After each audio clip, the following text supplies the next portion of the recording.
Greetings and welcome to Mount Olympus. I am Hercules Invictus, and tonight I'm proud to bring you Brian Walker and Brian's Drive-In Theater, and we'll be looking back at the year that has just passed. Greetings and welcome, Brian. How are you? I'm well tonight, Hercules. How are you doing?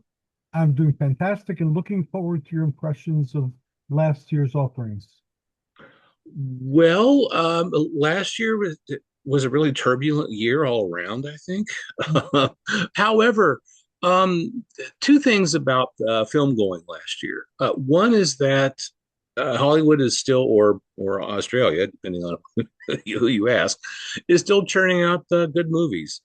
Unfortunately, I think that the whole cinema experience is, on its way out pretty quickly, unfortunately. Except for a couple of like big pictures, very few films did great box office over the last year. There's a lot of reasons for that. I think COVID accelerated things, but Yeah. uh, streaming services, which typically will get a new film within 5 or 6 weeks of it debuting in the theaters. I think people are patient enough now to wait. There's so much content out there now, so many different streaming services. For example, for Christmas, I got my mother a subscription to HBO Max, and I got her the commercial free version, so that she didn't have to sit through a bunch of commercials. And I've been bringing her along slowly, but she's done really well with streaming and learning how to do it. And she's able to toggle back and forth now, among her cable and um, she's got Prime, HBO Max, YouTube, stuff like that. I was worried that I would have a problem teaching her how to navigate all that, and she picked it up right away. And has been watching the movie after. She's a big horror fan like I am, so she's been watching horror film after horror film since I connected everything for her. And I've got to say, sometimes when I'm in the theater and I'll see a preview, and the previews these days last about 30 minutes. At least they do at the AMC theaters here in Morgantown. I'll see something that looks interesting, but if I'm not available during the week that it's here, I'll just wait a few more weeks, and it'll probably be on Prime or Max or Paramount Plus or Peacock. It'll be somewhere, you Hmm. know, unless it's on Netflix. And then I just never have had a good relationship with Netflix, so I don't have it. Um, and that's I would say slowly killing movie theaters, but actually I think it's quickly killing. Anyway, that's I, I that's the big agree. downside for We 2025. stopped going a lot during the pandemic to the theaters, but then they would come on TV so quickly that it was like, all of a sudden we really needed to see something that just came out when it came out. Yeah. And that's only a handful of movies. We would just skip and wait till it shows up on streaming and then either pay for it or wait till it goes for free in a few months and watch it then. Hmm.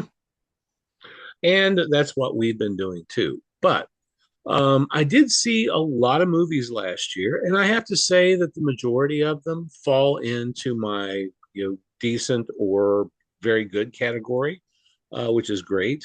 Um, and I got to confess, I haven't done a whole lot of research beforehand when I have gone to one of these films. Typically, I'll watch the preview, the 1 or 2 minute preview, and decide from there. I try not to do a whole lot of research more than that, because that will typically set my expectations higher. And oftentimes when that happens and I watch the film, my expectations are not met, and then it colors my opinion. So I've stopped doing that. I try to just go in kind of cold with low expectations, which is the story of my life. And usually, I'm not disappointed, as long as I have managed my expectations well enough. But I got to say, I've got a 10 or a 12 best list for 2025 in terms of the films that I saw. There, it's very heavy on the horror. I will say that. But and these are really, well, these are in a particular order. I've been a big fan of the Conjuring movies with Patrick Wilson and Vera Farmiga, and I think you've watched those too, haven't you? I don't think I've seen the latest one or two, but yes, I've seen them all up until a point where I stopped watching them. Well, and as you know, there's a universe Yes. of these films. And for Christmas, I got Greg a DVD set that has all of the Conjuring movies on it, including the newest one. But it doesn't have like the Nun, some of those. Hmm. Um, and that's a shame. I really think it should have been complete. Um, but I really liked The Conjuring Last Rites. That's the most recent entry into the universe of Conjuring films. And I thought it was done pretty well. The first one I really liked a lot. And they're about paranormal investigators, Ed and Lorraine Warren, who were actual paranormal investigators, very controversial ones at that. The movie tends to shy away from the controversy and just kind of leans into the horror, which I think is really the way to go here. And The Conjuring Last Rites, I thought was done pretty well. It was a good movie. It's set in the 80s, so that's kind of fun. And a fun movie to see, and I would recommend people see it, even if they haven't seen any of the Conjuring movies. I think this one's accessible enough so that you don't have to see, the entire background of films. Yeah, I have a personal connection to the whole thing, other than having read the books when they were written, like way back in the day. I was trying to pull together a cable show at one point, and I started working with someone who was at the time a wrestler, but also had ties to the paranormal. Hmm, So we were putting together the show concept, and he knew Lorraine Warren. So really? Wow. Lorraine Warren to see if she'd be interested. So he was in the process of telling her more.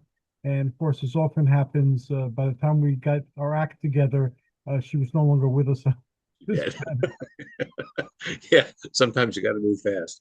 Yeah. Um, Another film that really blew me away, and I had low expectations for this one too, was the reboot or remake, however you want to put it, sequel to I Know What You Did Last Summer, called I Know What You Did Last Summer. It Unfortunately, so few films did that well at the box office this year, and this one I thought should have been a bigger hit than it was. It has a lot of the returning cast members, such as Sarah Michelle Gellar, Freddie Prinze Jr., Jennifer Love Hewitt, Brandy Norwood as well. And I thought it was a fantastic update of the original 1997 movie, a movie that I liked at the box office, a movie that I liked and that did well, I should say, at the box office. But I thought that the new one was very well done. Terrific update. I don't want to throw out any spoilers to anybody who hasn't seen it, but it's got a fun twist to it, and I would definitely recommend watching that. I thought it was good. It's always risky when you do reboot um, a well-known and loved movie because it's always going to be held to a higher standard. Yes. Well, at least it is with me anyway. And this movie exceeded my expectations. I was really entertained by it. And unlike most films, I think this is one I'd like to watch again. Your recommendation means a lot. Now I need to put that on our lookout for it when it comes on streaming. And that said, I have a very tender spot in my heart for 80s and 90s slasher films. So, and I think you probably do too. Yeah. My next film is a film with Fred Heckinger called Hell of a Summer. It's a fun Canadian horror film that is a throwback to 1980s slasher flicks. It takes place in and was shot in a summer camp in Canada. And it has a very, well, what these days is considered a very low budget of about $2 million. It actually was produced, it has a 2023 release date, but it wasn't released in the US theaters until 2025. But I thought it was a fun movie, certainly worth watching. A very interesting film at that, and a lot of fun overall.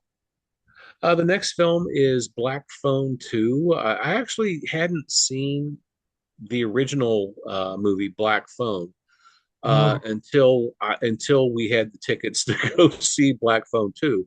So I thought, and I had a couple of days, so I thought, well, I better watch the first one. And it came out, I think, in 2021. It's with Ethan Hawke, and I loved it. I uh, there again kind of went into it cold.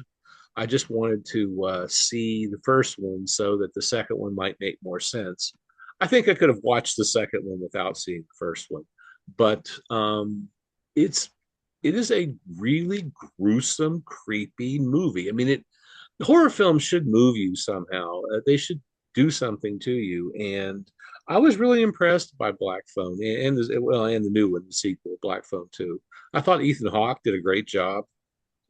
He's creepy and overbearing and sleazy. I mean, he has it all, and does a good job. And I like the premise of the film too. what is the premise? Because I can't from the title figure out what it's about. Well, in the original Black Phone, there's a high school in which a lot of the teenage boys, one by one, begin turning up missing. And what's happening is that they're being abducted and by this psychopath, and they are put into his dungeon-like basement. Um, and there is a black phone on the wall. It's an old like kitchen phone that we all remember from the 60s or 70s. It's just one of those black kitchen phones. And this takes place in the late 70s. The first one, anyway. I think I did see the first one. Okay, and That's an odd enough concept that it stood there's out. a teenage boy who's locked down there, and the phone keeps ringing, Mhm. although Yeah, the yeah. cord is severed, and it's from the boys who were in there before. Yes.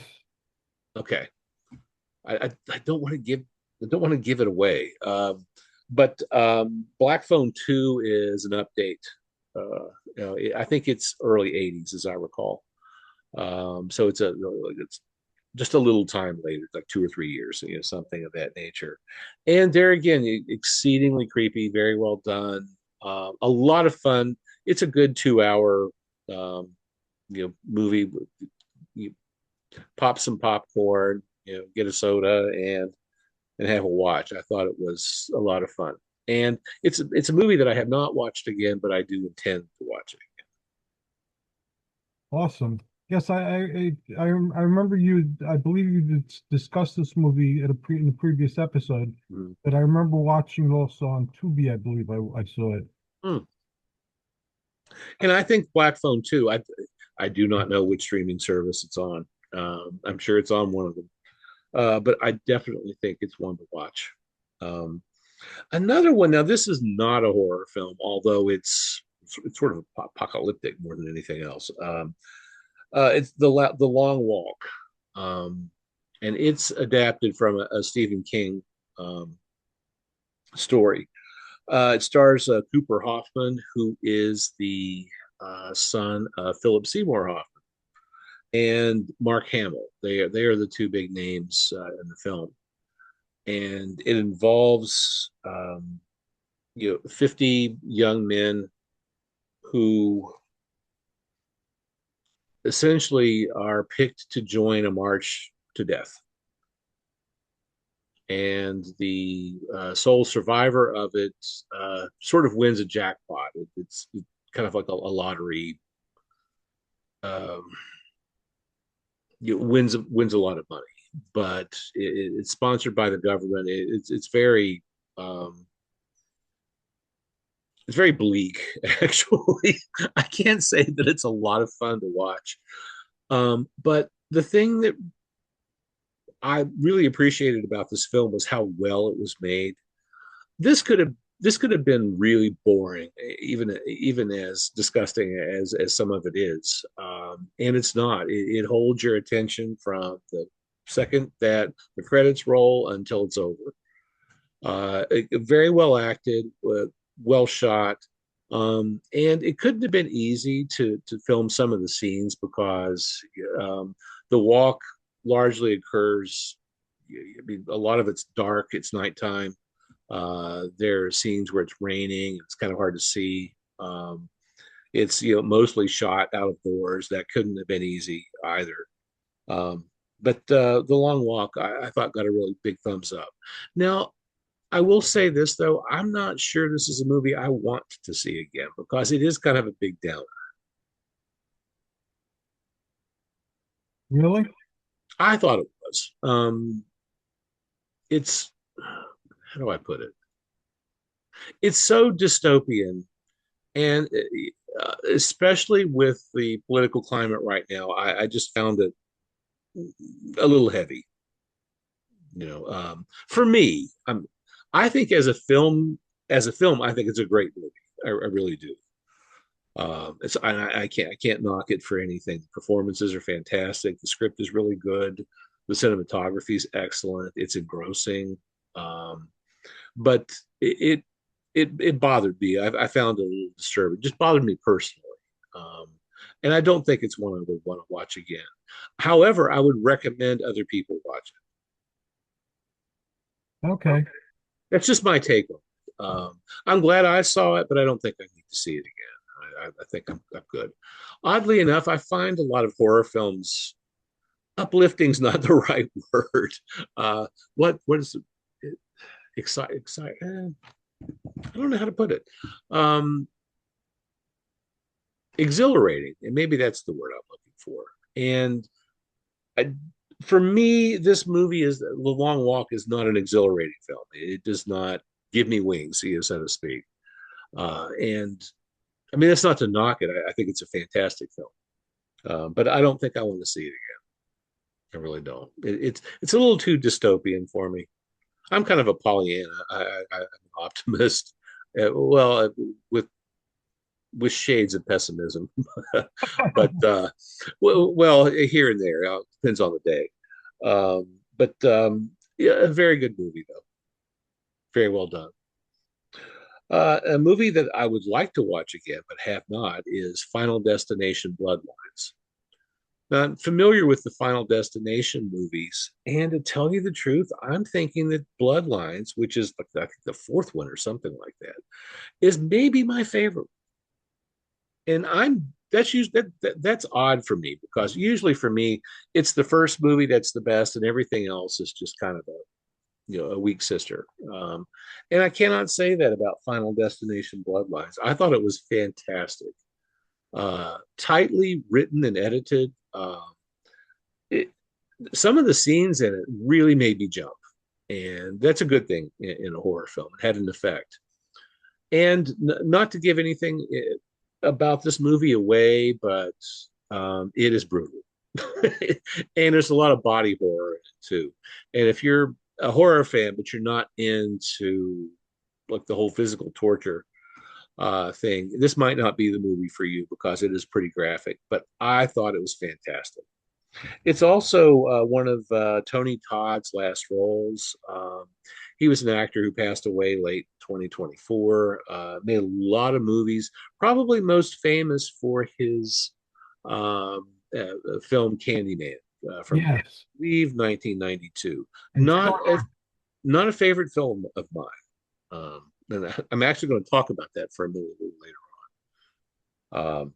But still, Final Destination: Bloodlines, I think is definitely worth a watch.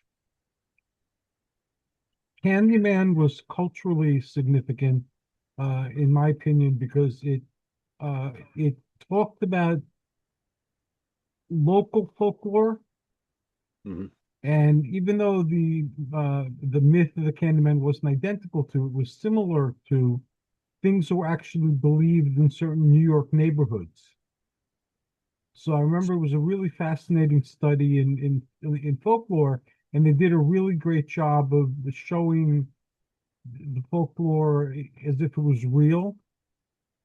It was kind of like Bloody Mary, but more urban, I guess you could say. And at the time, I was very much into how modern movies preserved ancient folklore. or more recent folklore, but folklore. And the Candyman became my study in one of those myths.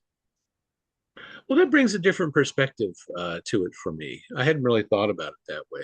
I wasn't crazy about Candyman, to tell you the truth. I didn't see it until this year, and I actually saw it in the theater because it was re-released to theaters for a limited time back in the fall, I believe. And it's one of those things that I'd heard of the movie. I've heard great things about it. I had expectations up to here. So it was sort of a situation like that for me. It just didn't meet what I thought it would be. And well, I just wasn't crazy about it. Also, it's been much copied, so at the time it came Well, out, it was that can original. color things too. A Yeah. couple of the people that we go to movies with, well, they're millennials, meaning they're like 20 to 25 years younger than I am. And they love film, but they don't historicize things much. Right. And I'm not saying this is all for all millennials, but there's these two that I see films with. They don't seem to understand history, and they don't care that they don't understand it. And they will see a remake of a movie and then hold that up as the standard as opposed to the original.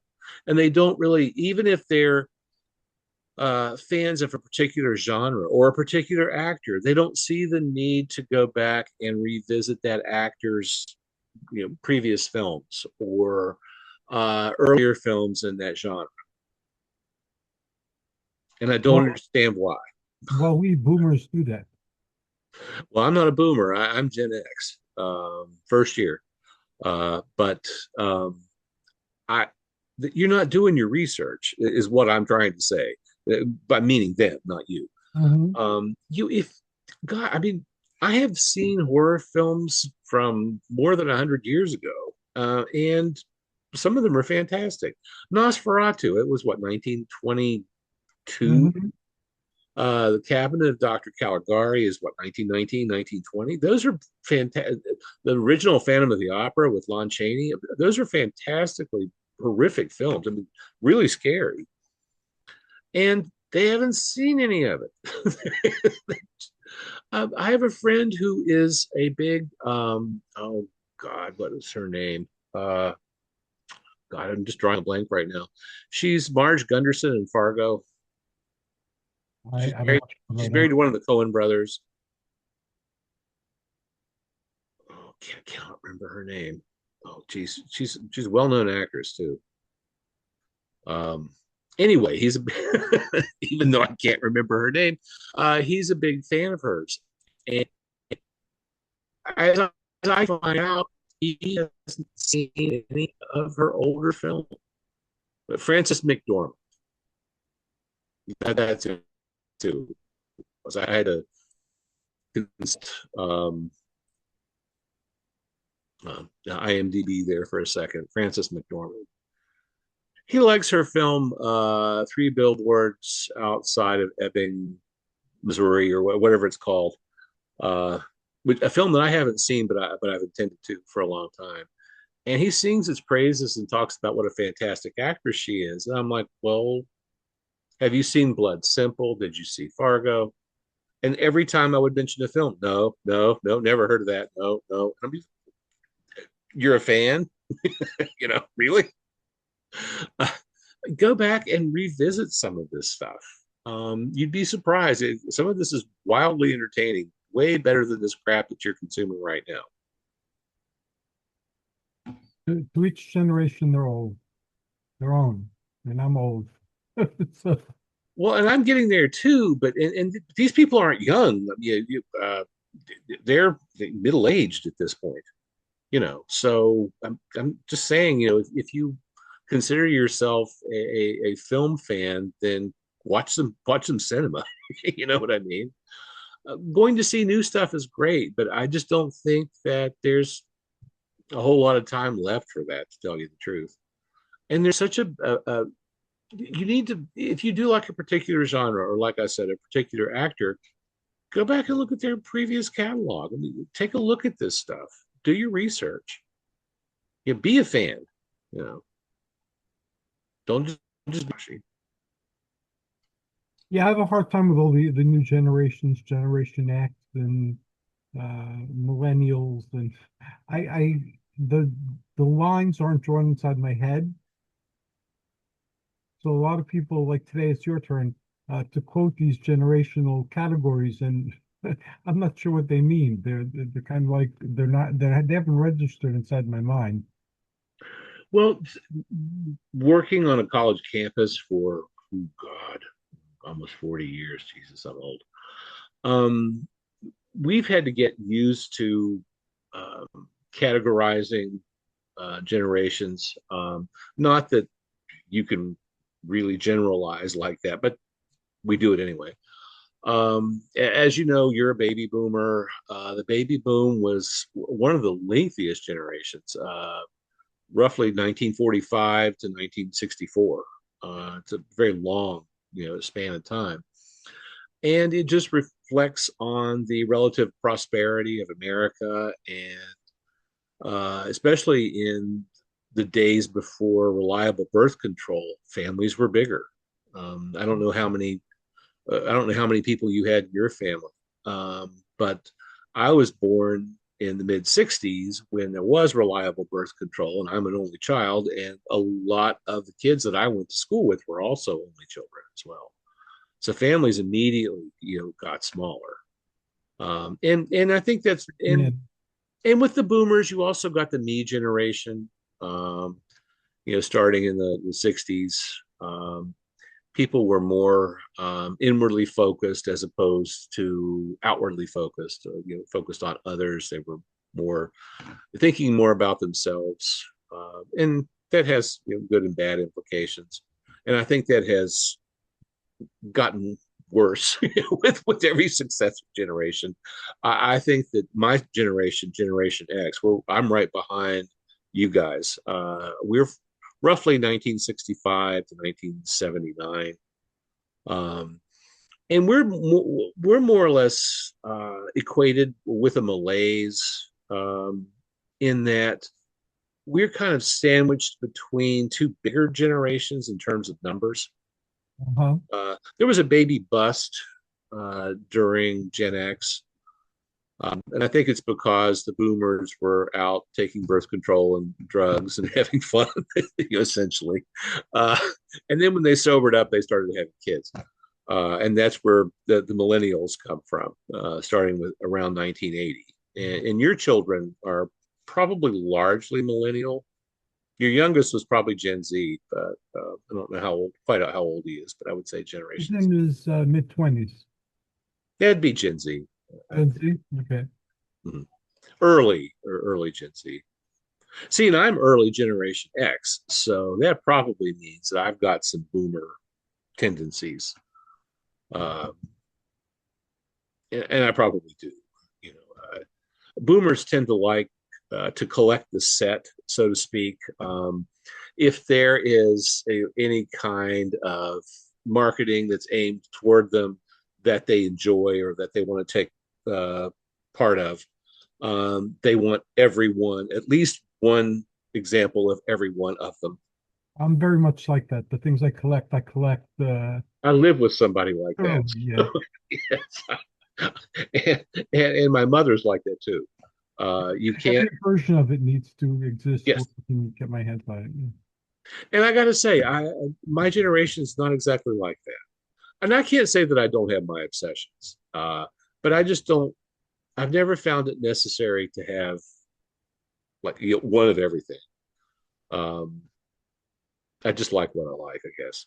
Um, Bobbleheads made me challenge my desire to have, have everything. I still have a lot of bobbleheads, but do that made me question the whole practice of getting everything. you know what I don't understand are the Funko Pop things? Yeah, the Funko Pops, those are what I meant. Oh, really? Oh, I don't get those at all. Yeah, I don't get them either, but again, Conan, Red Sonja, the Eternals, what do you call Hercules, I had to have them. But they all look alike to me. And I have movie friends must have 1,000 of those things. They are everywhere. Hmm. He's run out of room in his apartment, so his office at work is just stacked to floor to ceiling with these things. I'm like, well, what the hell are you going to do with this? And the Labubu, the little, I don't even know what you would call them, the little Labubu characters I that don't are know what that popular is. right now. Hmm? I don't know what that is, and I'm not going to find that. I don't need to collect anything. Well, they're stupid. With all due respect to anybody who collects crap like that, those things are dumb and they're expensive too. Um, but they're just the little clip. They're just these little objects, vaguely humanoid. But they look something like a lot of them look like Teletubbies or Okay. stuffed animals. They're small and, like I said, obscenely expensive in some cases, and just dumb. I mean, I this is a fad that's just waiting to go out. Remember the Beanie Babies? That was the thing for a while. It's the same idea. Same idea? Okay. Only the Beanie Babies, I think, had more individuality. At least they looked different.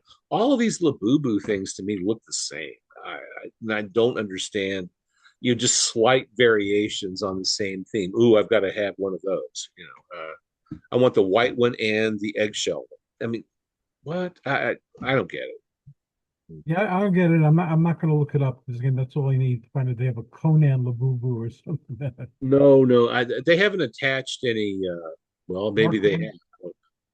I don't think that they've attached any characters to them, but perhaps they Okay. have. I'm not interested. Well, I think they're dumb. There was a South Park episode about them, a few months ago that is hysterically funny. If you're a South Park fan, I am. I remember when South Park started. I watched it for many years, but it just continued going on and on and on like The Simpsons. So after a while, I lost interest in watching every episode. Now I like catching them occasionally. The same thing happened with me, and this year it seems to have found a new breath, and has just been on a roll. I haven't seen every episode from this year, but the ones that I have seen have just been a riot. I mean, wild, really pushing the envelope. And I didn't think that. I thought it was kind of stayed after a while. Kenny and Cartman and all that. This year it has just been amazing. I've become a fan all over again. I will check it out then because I was a fan once. Maybe I'll become a fan again. Yeah, check it out.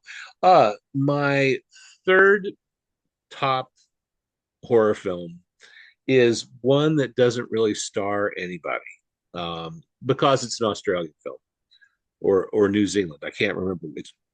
It's down under. I can't remember. Down under. It's called Bring Her Back.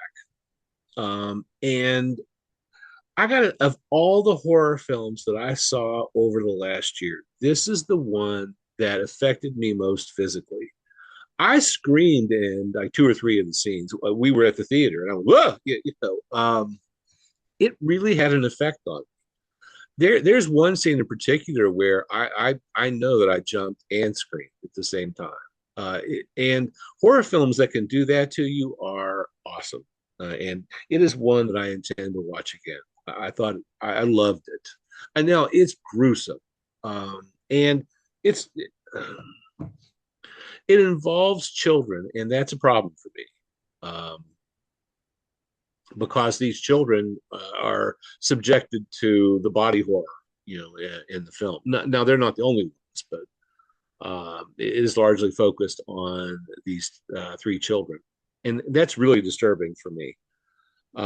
But the film itself is exceedingly well made, very tight. The horror does not let up. I mean, from the first scene is gruesome, and it is just gruesome until the end, and it keeps building as well. It keeps going up. If you can stomach it, and if you're cynical, watch it because it is just amazing. I was blown away by it, and to tell you the truth, it's probably the best horror film I saw this year in terms of like scaring the crap out of That sounds interesting. Can you, without giving spoilers, can you share a little bit about the theme or the subject matter? Sure. These two kids, one is driving age, he's about 16 or 17. His stepsister is probably a tween, let's say 12 or 13 years old. They come home one day after school and they find their father has committed suicide, Ooh, very very graphically, um, and they are put into um, the system, essentially, and they are sent to live. Since they're essentially orphans, they are sent to live in a foster home, and it goes very very wrong. I don't want to give a whole lot more away than that, but the woman who is taking care of them, their foster mother, is not a very nice person. We'll put it that way. Very manipulative and gruesome. did she have another child and there's a little boy in the house? Is that, I've Yeah. seen that. Okay. Okay, you did. Yes, I think Okay. Athena picked it out, and I didn't remember the title, but yeah, when you started talking about it, I could see it in my head. But like, yes, I've seen that. Isn't that wild? I mean, Yeah, whoa. And like I said, it's with kids too, so and it makes it worse. yeah. But the scene where the woman gets hit by the car, I'm just whoa. That's one of the scenes where I know I jumped and screamed. I know I did. I just didn't see it coming. She's the social worker that gets Yes, yes. okay. That one, woo, I would like to watch that one again, although it really creeped me out, especially because these are children. And again, the kids, they're really good actors. So, and that makes it even worse, somehow for me. They're so convincing, at what they're doing that Well, it's she was gruesome. the creepy adoptive mother. She was a social worker too, if I remember correctly. So she knew what to say and how to divert Exactly. attention. And that I was in the human services field for many years. So that made that was an extra element of horror. How easy it is for someone in the system to manipulate the system. Yeah, that's a good point. Um, the other contender for my favorite horror film is Weapons. Have you seen that? I believe so. Vampire movie, right? Yes, the strange vampire movie. No, No, it wasn't a vampire movie. Which no. was that? Uh, uh, Aunt Gladys. Does that ring a bell? Amy Madigan. No, not so far. But I think we saw weapons. The title Okay, was familiar. here's the premise. Julie Garner is a school teacher, and she goes into her, it's probably like a fourth, fifth, sixth grade class. And one day, and there's only one student in there. All of the other kids in her classroom have disappeared. They all walked out of their homes around like 2:17 in the morning, one morning, and have not been seen since. So the rest of the town essentially blames her for the. Yes, yes, yes. I saw that. Okay. I love the way it's told. It's told from the viewpoint of several different characters. She's the first one. And then Josh Brolin's character. He's the father of one of the children who's disappeared. Then he gets his segment, and then the school teacher's ex-boyfriend gets his segment, and so it just keeps going. And then finally, the little boy who has not been abducted gets his segment, and that's where it all gets tied together. And I love the way it was pieced together. I thought that um, that would be hard to. It would be hard to edit that film. Hmm. Shooting it's one thing because in some of the scenes, depending on whose sequence it is, you're seeing the same scene over again, but it's from a different perspective, Effective, yes. as if they used like two or three. They probably did use two or three cameras to shoot it more quickly, and it's tightly woven. It's really well done. The first time I saw it, I was a little let down by Aunt Gladys, Amy Madigan. I didn't think her performance was bad or anything like that. I didn't care for the cartoonish look that her character has. She looks very Baby Jane Hudson to me, and I think it is what Amy Madigan was going for, but it looks like Baby Jane Hudson in 5 minutes. I mean, it's just it could really be, it should be done a little better than what it is. I did rewatch it with my mother. I went to see it at the theater originally back in the fall.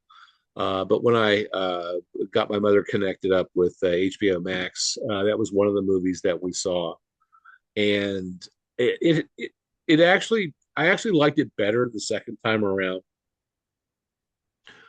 Um, but so I thought it held up really well to a second viewing, and I liked it even better the second time. So I give Weapons a big thumbs up. And Julie Garner has been in uh, several horror films as of late.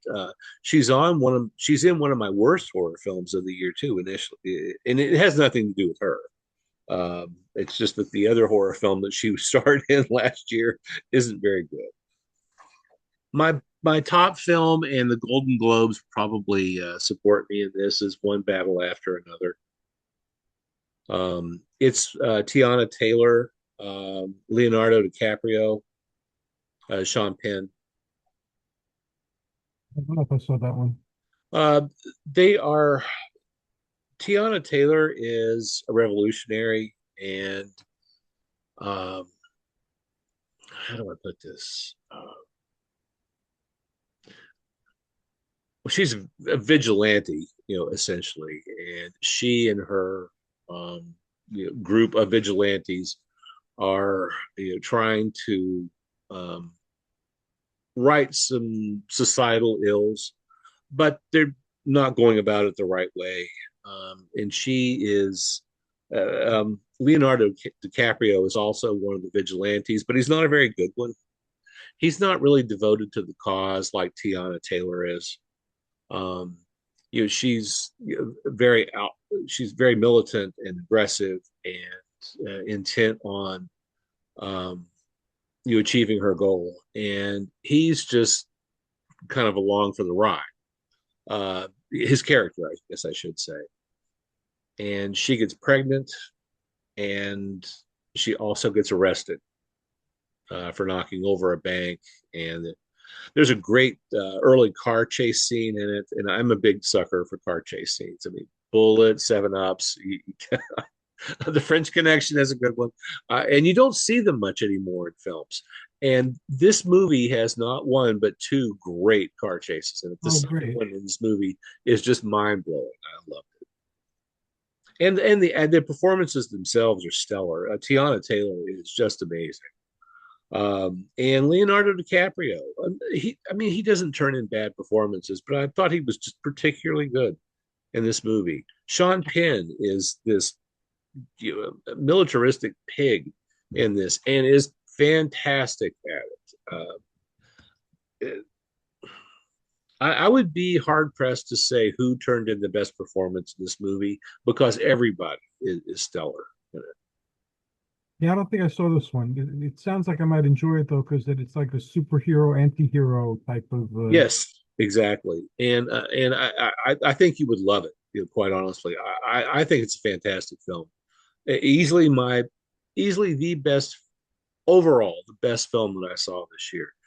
Really strong performances, a great screenplay, and there's something about this film that I love, and it's that everybody is flawed in this.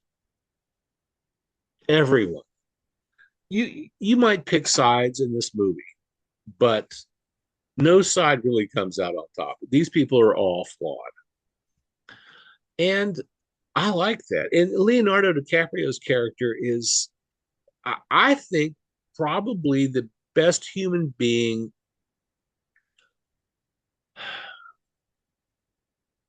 in the film in terms of his character.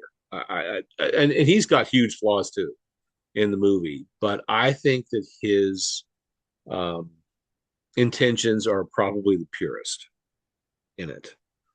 And everybody else is just in it for themselves. Essentially, he actually cares about another human being, and I think that's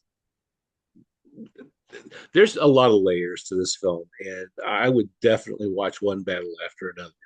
It's another one that it has no dead spots. It does not let up, and it's just wild from beginning to end. And I think it's about 2 hours and 15 minutes, but it seems like it's half an hour. I mean, it's rolling the whole time. Is that on Tubi? Do you know, or on which streaming service it's on? It's on HBO Max right now. Okay, I have HBO Max, so Watch it. It is fantastic. You will love it.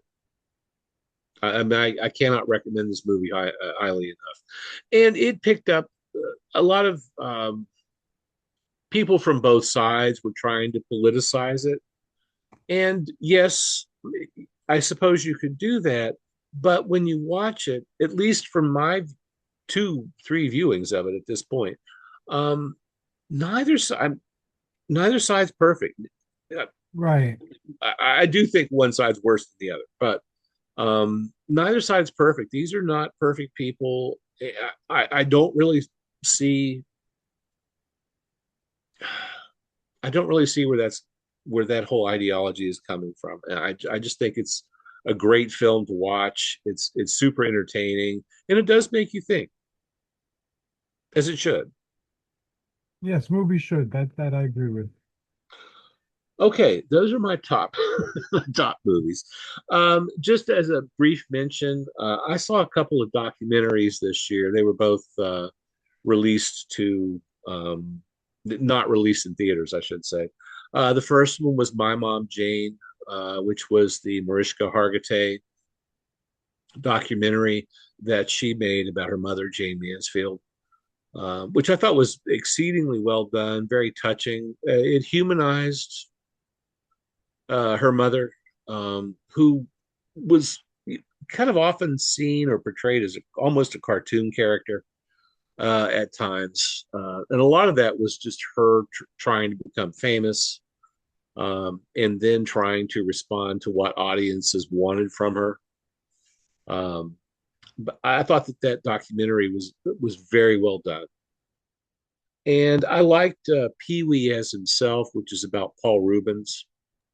And it's a two-part documentary that I believe was on CNN about Paul Rubens, the actor who created Pee Wee Herman.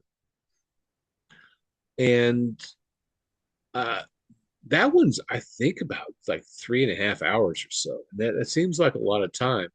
However, there's so much footage of him, even from the time when he was, a child. There's a lot of like Super 8 millimeter, or I should say 8 millimeter footage of him, going through childhood and into adulthood. There's a lot of 16 millimeter film and videotape uh, stuff that I've never seen before. Um, and really interesting look at his life and how he created Pee Wee Herman and a lot of the struggles that he had. And even at the end, he was very ill, but he was desperately trying to control the narrative, about himself. And was very particular about all that, trying to set the record straight on a number of things. It is riveting. It's an excellent documentary. I have some middling movies from 2025, but I probably should move on to what I thought was the worst 2025. Now, these are definitely not the worst films that were made in 2025. There's a number of films from last year that I would like to see, but I haven't seen yet, including Superman, which I still haven't gotten it together to watch. I enjoyed it. It was fun. It was a little different. because James Gunn made it, and Mhm. it's introducing the story of a bigger universe that they're building with DC, which now is in question because of all the controversy over who's going to buy it Yeah. and so on and so forth. But I recommend that. It was fun. It's hard to see a universe that you do appreciate. Like I'm a big 007 Bond fan, and Jeff Bezos bought it, and it's just he's going to kill it. It's, this is not good. Uh, but anyway, I digress. Um, the first bad movie that I saw in 2025 was Wolfman, and this is a Universal film um, that I had hoped was going to be as good as The Invisible Man. The same production team made The Invisible Man about 5, 6 years beforehand, and that movie is fantastic. It is an amazing film with some terrific performances. I went into the Wolfman, or to Wolf, I should say Wolfman, uh, expecting those levels of performances, that kind of a script, that sort of cinematography, and was let down on every point. It just wasn't the film that I wanted to see. Yeah, we weren't as impressed by it as we thought we would be It when it just lays there. I mean, it's like a board hooker. I mean, it just doesn't do anything for me. And Julie Garner, I think, is a terrific actress, and she squandered in this movie. She there's just why would you do that to this actress? I think she's fantastic. I did see Candyman in the theaters, and I didn't care for it at all. Now, I might take another look at it based on what you said a few minutes ago about the lore of New York City and such. I did see it at the theater. It was in a re-release, and I just didn't care for it. Um, Another movie that I saw early in 2025 that I didn't like was The Woman in the Yard. I had seen the um, trailer for it, and it looked good. It really creepy. There's this woman sitting in a chair in the yard, and you know this family. It keeps looking outside, and the woman keeps the chair and the woman keep getting closer and closer. The first hour of the film, I think, is terrific. It's very foreboding, brooding. Um, it builds tension really well, and I just kept thinking, yeah, this is I like this. I like this. It's going well. And then the last half hour just blows it all to shit. Uh, the end of it is so dissatisfying that it ruined the beginning of it for me. I had liked it so much up until it went awry. Um, and I would that's what really disappointed me about it. If I were going to go back and watch this, I would just go back and watch the first hour of it, which I think is spectacular. Now, the performances in the movie I think are fantastic. The actors do a great job. I was just let down by the writing. It's just not whoever wrote the last half of that movie, the last third, I should say, that movie should be horsewhipped because they let it down. They just ruined the movie. It, it had so much going for it, and then it just bombed after that for me. And I don't know. I mean, I don't care about it whether the people think necessarily in terms of reviews, but the reviews on the movie weren't very strong, and I think it's because it just kind of falls apart at the end. And speaking of falling apart, and this is not going to be a popular opinion on my part, but I saw a quote from Jodie Foster, and it really summed up my feelings on the movie that probably disappointed me the most for 2025, and that's Sinners. I know I'm in the minority here. It got great reviews. It did well at the Golden Globes. I think you liked Sinners a lot, as I recall. Most of my friends did, but I really did not like the movie for a lot of reasons. But when I saw Jodie Foster's quote about how she really hated the machinery of Hollywood, she said something to the effect that she was so dissatisfied making like feature films, but big mainstream films, because they were always marketed as things that they weren't, at least the ones that she had been connected to.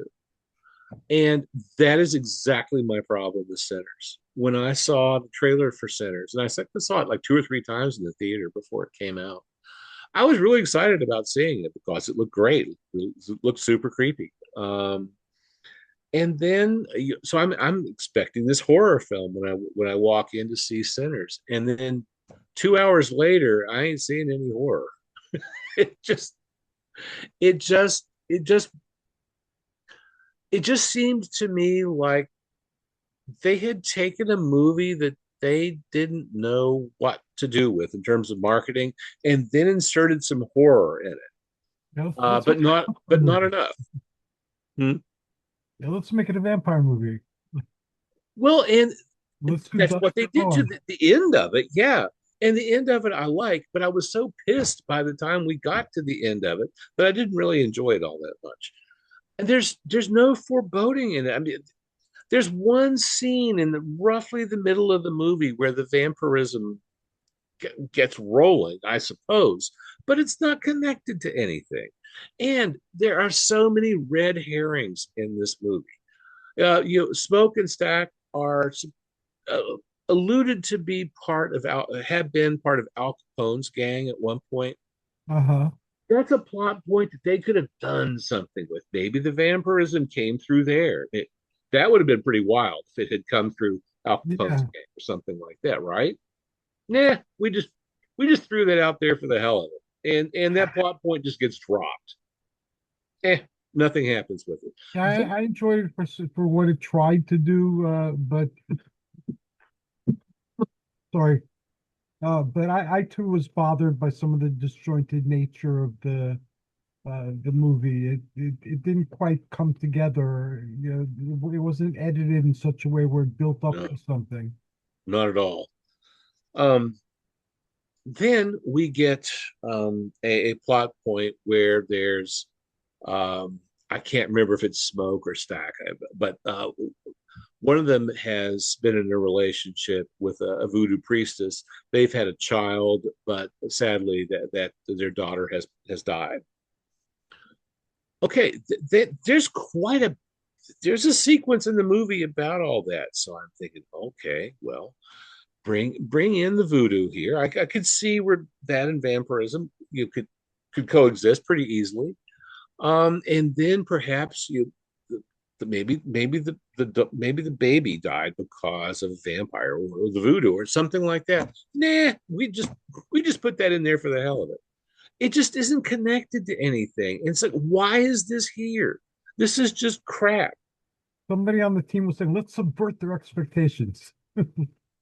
Or frustrate them. Yeah, maybe that's what it was. Maybe it I'm was just done deliberately. The And I have gotten into like tooth and nail arguments with a couple of my friends about this movie. I, I had a friend who came to visit from Atlanta this summer, and she thought that movie was just everything. And I was like, "What the hell are you talking about? It's a piece of shit." I mean, there are things that I like about the movie. I mean, the music's fine, the cinematography's good, but boy, that script. I mean, PU, and again, this ain't a horror film. There's just no part of this is a horror film. I sat through the first half hour saying, okay, I haven't seen, where's the horror? I haven't seen the first body yet. What the hell? And I do not understand why the movie has gotten such good reviews, and I don't understand why some people are so defensive about it. I just don't think it's a very good movie. It's definitely not a good horror film. It's a terrible horror film. And it just seems to, at some point in the 2 hour plus running time, it seems to be of any genre. It's just like any movie. I just, no, no. Horror films are you're supposed to get a scare at the beginning. It's supposed to keep it up and build up to the end. And this movie does not do that. Boo. as- Aside from my allergies acting up, I enjoyed this episode. We actually finished the topic. We got through every single movie. I believe that the good movies, the ad movies, and the bad movies. Well, I actually had a couple of middling. I had a few middling ones as well, We have but 5 minutes. I settled those to get We're to going the to try to bad. fit them in. We could get them in. The movies in the middle, there were just a few. One of them was Together with James Franco and Allison Brie. I I liked it. I didn't love it. There were better horror films that I saw uh, this year, but I thought it was okay. And if somebody asked me if they should watch it, I would say yes. Interesting. It's got some plot holes in it, and it was shot on a really quick 3 week schedule. And I think that's one of the reasons why it maybe has some plot holes. So it wasn't my favorite movie, but it's okay. And I would watch it again, certainly.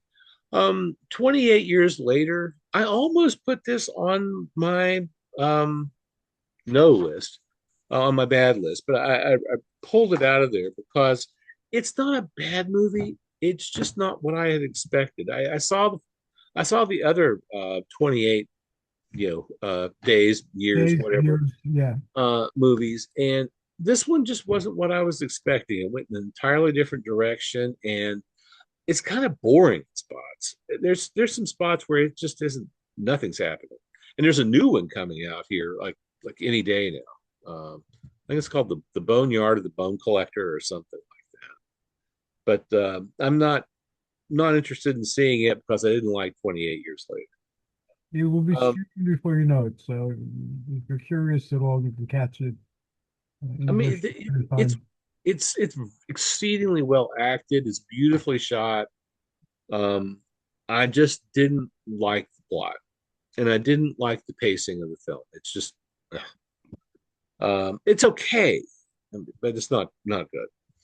I put Clown in a Cornfield, kind of in the okay movies. It's fun. I would watch it again. It's an inexpensive Canadian horror film, but that's not to say that it's bad. And I would watch it again. It's good for a 90-minute thrill. It's all right. And Shelby Oaks, which didn't get a whole lot of traction this year.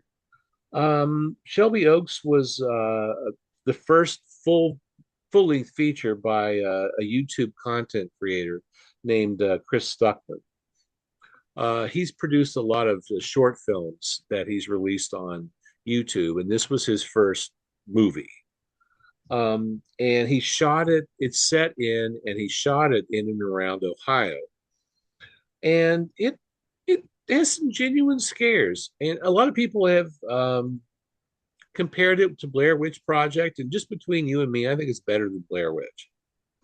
I think he has more finesse about it since he does have a lot of experience in doing the small videos. I do think that could this film have been improved? Yes, but I thought for a first time movie, that for a first effort, I thought he did a pretty good job. It's all right. I would watch it again too. Awesome. Blair Witch was interesting 2025? because it was like one of the first found footage Yes. full movies. Mm. And also the way they presented it, it's as if it was an actual paranormal thing. And Right. I've been in the paranormal my whole life, and I was telling people, no, I would have heard of this if this was anything real. But they Right. presented everything they're advertising with like little featurettes and stuff like that as if it were real. And they made it the folklore that existed about it. And again, remember I was into folklore at the time, much more heavily than now. They presented the story in a folklorish type of way, so that it was believable to anybody who'd been exposed to pop culture folklore. Yes. But that was my 2025. I try. One of my goals, one of my resolutions for last year was to see um, more modern films, more recent releases. And I got to say, overall, I was really impressed. I saw far more good movies than bad, at least in my estimation. I don't think that I'm that hard to entertain. Um, I am kind of critical when it comes to horror films, though. if you don't scare me, if I'm just sitting there trying to figure out what you're doing, I'm not going to be a big fan. That's wise words. Now, how can people find the drive-in theater, and how can they access the world that you introduced through your drive-in theater, and how can they contact and interact with you? Well, if you want to see some classic horror films, go to my website. That's briansdrivein theater.com. We have a new movie of the day every day. I have been criticized as showing too many horror films as the movie of the day. However, I only show public domain films, and interestingly enough, public domain and film noir have the by far the most titles of any of the genres that I feature on the website that are public domain. Right now, we're at 1930 is the date where all films are now public domain. Next year, on January 1st of 2027, we get 1931, which means Dracula, Frankenstein. It's some fantastic movies that came out in 1931 that are going to be public domain. I'm really excited Awesome. about it. The Universal catalog. I'm just, ooh, boy, I can't wait. If you want to interact with me on social media, you can do that on Facebook. Just want to search for Brian's Drive-In Theater, and you'll see me. Thank you very much. Have a wonderful evening. Say hi to Greg. I will. Say hi to the kitty cat, and I will talk to you very soon. Okay, take care, Hercules. You too, and to all who are paying attention and listening in tonight, Happy New Year to you too, and we wish you joyous journeys and amazing adventures. Take care, everybody.